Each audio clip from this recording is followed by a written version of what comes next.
Hello and welcome to everyone who has joined us from far and wider for this conference.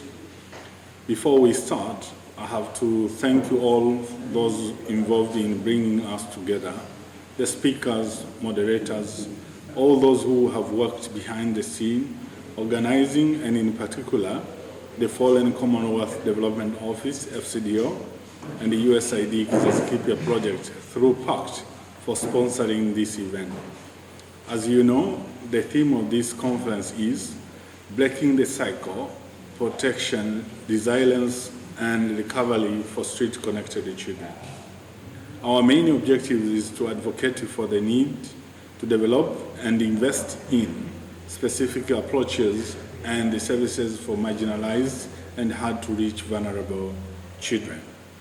It goes without saying the family is the best environment for the growth and development of a child, but it is also within the family that some children experience violence, and all too often this forces them onto the street where they face further abuse and even greater hardship. In 2017, the government of Tanzania recorded almost 11,000 children and youth living and working on the street in 6 cities. There are also many children forced into institutions due to a death in the family, migration for employment, divorce, child abuse, or simply because their parents think they will be better off. Others are working as house girls or in hazardous labor.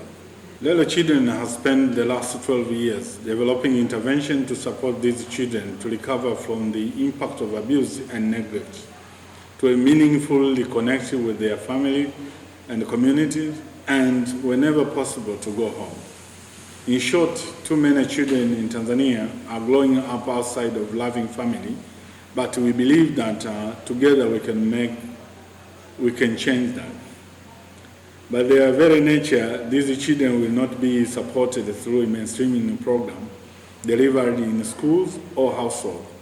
So to achieve this fundamental change, we need to develop bespoke approaches and services for those living without any parental care.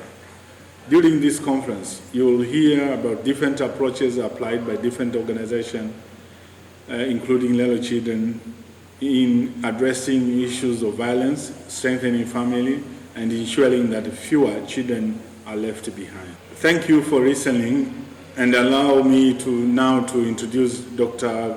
Deogratius Kakiziba, Chief of Part for Kizazikipia Project from PACT Tanzania, for few remarks, and then followed by Pascal Gaja, a former beneficiary from one of our projects, who would like to share his experience with you.